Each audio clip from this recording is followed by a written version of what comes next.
Lorry டிரைவிங்கில் வந்து கிட்டத்தட்ட 7 years ஆயிடுச்சு. இப்போ என்னோட காரில் நான் போனேன்னா அங்கே வரும்போது சார் வணக்கங்க சார் என்ன சார் அப்படின்ற ஒரு வார்த்தை வரும்.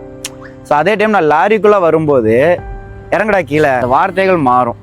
என்னோட காரில் போகும்போது ஆடியோ நிப்பாட்டல. ஆனால் இதே இந்த வண்டியில் போனோன்னு வச்சுக்கோங்களேன், எல்லாம் கரண்ட்டில் இருந்தாலும் ஒரு 500 கொடுத்துட்டு போன்னு சொல்லுவாங்க. மைண்ட் ப்ரெஷர் அதிகமாக இருக்கும் டிரைவருக்கு.